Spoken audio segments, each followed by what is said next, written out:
All right. So the disorder that we chose was Rett syndrome. We chose it because we wanted something unique and something you don't see on a day-to-day basis. And so we just stumbled upon Rett syndrome and decided to do it. We kind of stretched it out into several articles so we can get like a clearer understanding of it, and we kind of didn't understand what we were supposed to do. So yeah, but I'm just going to cover like the biological aspects of it and what happens in your brain, and then they're going to cover other parts of it. So first of all, it mainly affects girls, and then, but basically what it is, it's a developmental disorder that's, it's like you'll have normal growth within the first 5 to 48 months, but then your functioning of your body starts deteriorating. The probability of it happening is like 1 out of every 10,000, 15,000 individuals.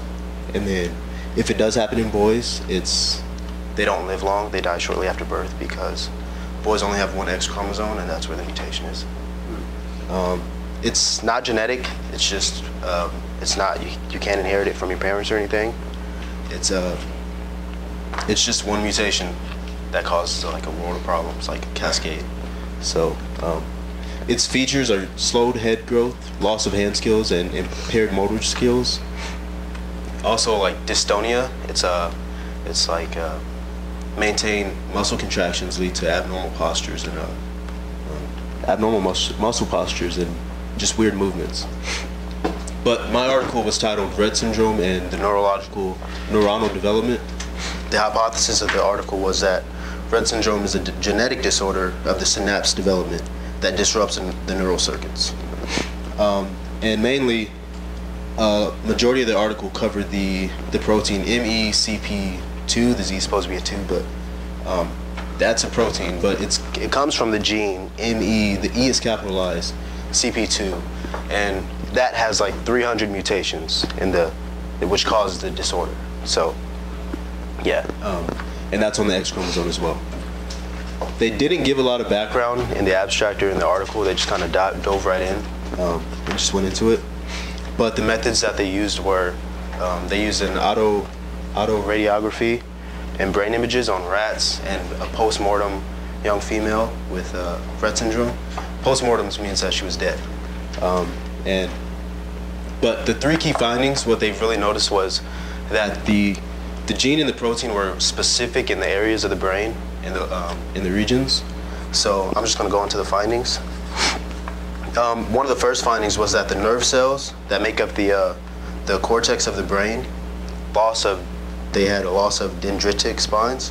So basically the parts that receive the stimulus or the information from the other neural transmitter weren't there. So, and the second finding was that the GABA, GABA, it's an amino acid.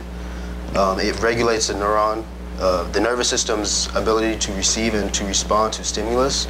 It was abnormal in the post-mortem's brain when compared to like the control group, which I guess was a regular individual's brain. And then another finding was that mice with the mutation in the MEP2 gene, the gene, not the protein, it was reduced, like the expression of it. So it wasn't there as much, which showed a correlation with the maturation of the brain. So if it's not expressed, then that part of the brain is probably underdeveloped. And then 3 more findings was that the overall size of the cerebellum, it would progressively decrease, like it would get smaller, whereas in autism, I believe it's bigger, the cerebellum. So that's kind of something unique about it.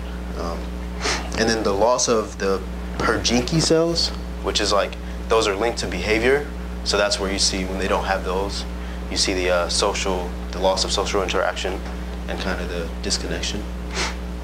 And then the main correlation that they saw was the protein's role in the cerebellum and the brain in a whole. Like, if it wasn't expressed a lot there, then it would be extremely underdeveloped.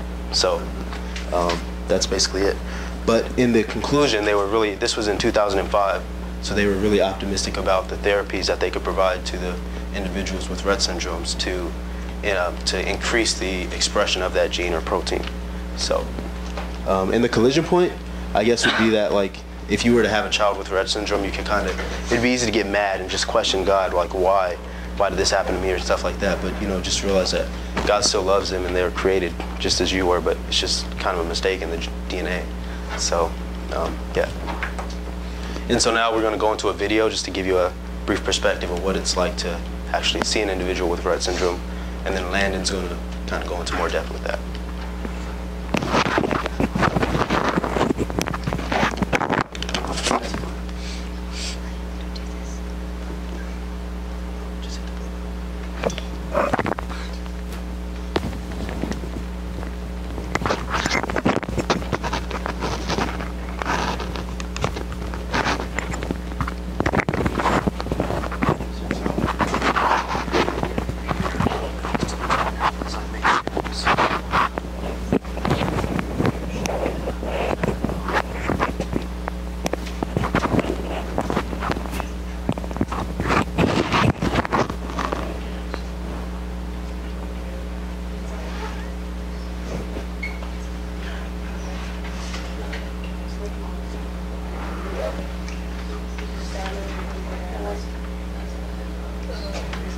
Is it turned on over there?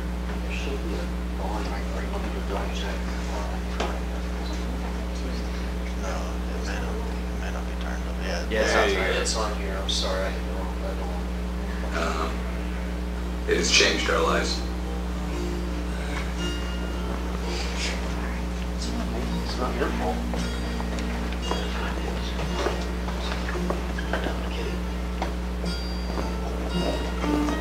It was March 18th at 3:15 when we got the diagnosis for Caroline at the age of 2. And I can tell you from that day on, it has changed our lives. I'm Chuck and Paula Curley, and our daughter Caroline, it'll be 15 next Tuesday, and she was diagnosed with Rett syndrome when she was 4 years old. Our daughter progressed like any other normal girl until she was 12, almost 16 months. And then you saw her missing milestones, and you talk to people and like, oh, they're just delays. Rett syndrome is a disorder that affects girls' brains. The girls, they can't talk and they have trouble doing the simplest things, like picking up food, getting in bed and out of bed and getting dressed. I see them as trapped. They're trapped in a body that is not working properly. And they have the will and they're trying to do things, but you know, their brain isn't connecting that I want my hand to do this.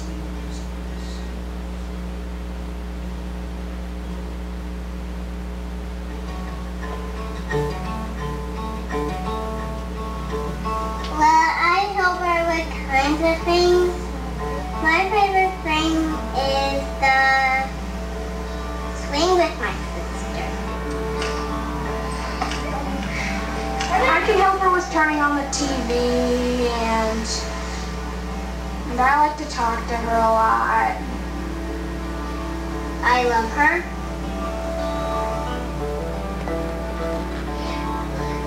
After dinner, sometimes I like to get on the couch and watch TV with her. She likes to watch Barney, and I like to watch iCarly.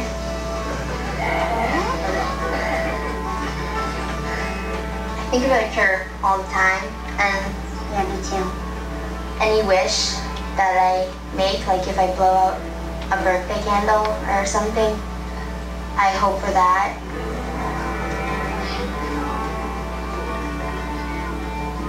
She can't do the simplest things, and she should be able to if she didn't have this. When we get down about it every now and again, but we try not to get too down about, Rett syndrome. It's just, you can't live your life that way. But if she's having a bad day, we're just talking about what our fears are about her future, and it's, her not being in our future. And that makes you get mad, it's, you've done all of this, she's suffered enough, and then one day, she may not wake up. And that day is gonna really hurt because they've done enough. They've gone through enough. They've taught enough lessons. You know, don't take them from us. You know, sooner than they need to anyway.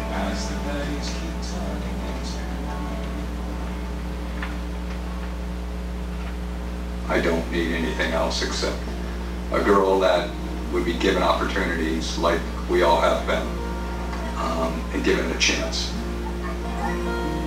I would love to hear her voice if there was a cure. Once we do find a cure for Rett syndrome, I look forward to most talking with my daughter. I think that she is going to surprise all of us with what she's been thinking and dreaming about all these years. Not hearing it yell, hearing it just say, you know, "Good morning, Mom," something like that.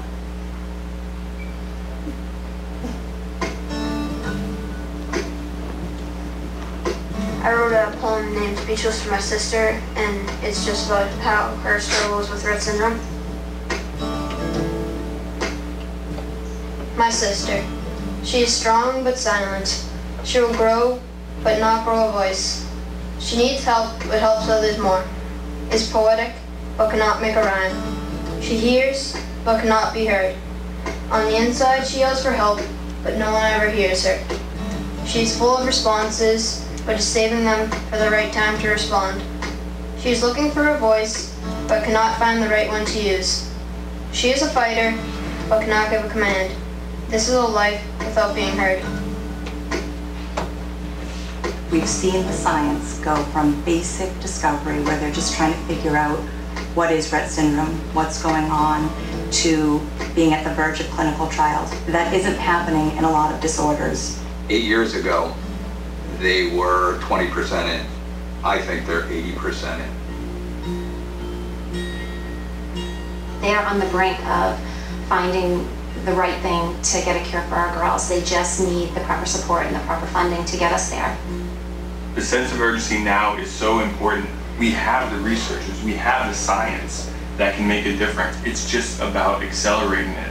And if we don't do it now, when are we going to start?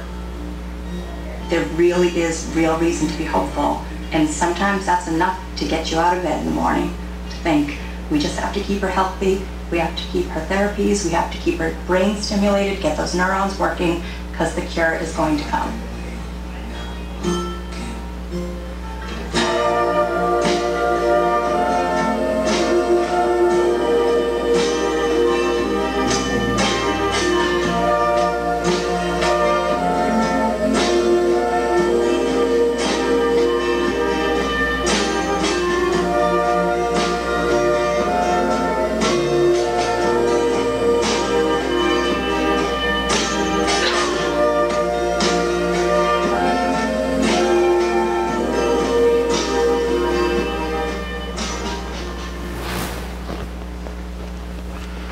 Okay, so that video kind of relates to what I'm about to talk about.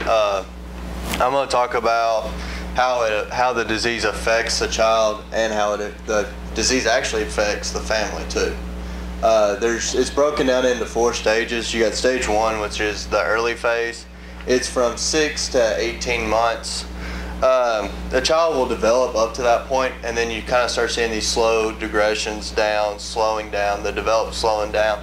Like they were saying, oh, she's just being late or something like that. It's just going to come eventually, and it doesn't. And sometimes they even move backwards. They lose interest in toys, and they can also start avoiding eye contact, and they can also have delays in sitting and crawling. And then you also have stage 2, which is known as the regression stage, and it's from 1 to 4 years. It's social withdrawal, loss of hand skills, loss of communication, trouble walking, and words that they've already learned, they'll start to lose them. They have screaming spells, which is, I guess, them trying to communicate, but they don't know how to, and they're kind of trying to voice out. And they have breathing problems, and as Maddison was saying, their head starts to slowly stop developing. Then you have the stage 3, which is known as the plateau stage, and that's where everything kind of just stops. Partial recovery of some communication skills. Some of them develop seizures and suffer from muscular dystonia, like he was talking about, the contractions and stuff like that. and they're unable to walk and sometimes wheelchair bound. Stage 4, which is the last one, is finally the slow decline in motor skills, increase in muscle weakness, and repetitive hand movements may decrease. Mainly, they said, like he was talking about, that they can die from this and it'd be sudden, but mostly the lifespan is about 50 years. Some of the models that they've tried to get families into on how to help with coping with this disease is the family stress theory, and mainly it's about how the family can handle the stress. And theory is based on how well a family can handle a stressful event. Stress disrupts equilibrium, and coping tries to help maintain it. And it's based on how the family can cope and get it back to equilibrium. The other one is family resilience theory, like he was talking about earlier. It's just mainly, the theory includes the characteristics, dimensions, and properties of families with how they deal with resilience and deal with the phase of the diseases and stuff like that. And then you have the Rowland's model, and it characterizes the diseases into 4 groups, and it's the onset, course, outcome, and degree of how bad it is. And it's based on how it impacts the family system. And it's just pretty much how you can help with it. Mainly the struggles with this disease as a family is financial, time consuming. Mainly it's financial because of the doctor bills and stuff like that. And also, both parents can't work. They have to have, one of them usually has to stay home, and most people now are needing both parents to work. So they have financial problems like that. And time consuming, one of the parents has spent just pretty much their whole week, a whole life is helping with the child, like eating, bathing, walking around, trying to get them social interactions, doing stuff like that to take care of them. And mainly it's just how they're dealing with this disease and how it affects their lives. And this I kind of fit into this thing because I don't have a daughter or a sister that has Rhett syndrome, but I'm type 1 diabetic. So my family's gone through financial, time-consuming problems and stuff like that. So I can kind of relate to how these families are feeling. But then my study, my article, it says, the question was, what helps families with disabled children to achieve good adaptation over long periods of time? The study was sent out or was translated from English to German, so it gets a wider range. It was sent out to 142 families with a 53% return rate, which is 76 families, and 36% of them met the criteria, which was 51 families. The procedure was they came in and interviewed the families. The interviews lasted an hour and a half to 2 hours, and then afterwards they were asked, they did medical backgrounds and stuff like that to try to figure out, to get a better, I guess, range to see if there was someone else in the family that had it.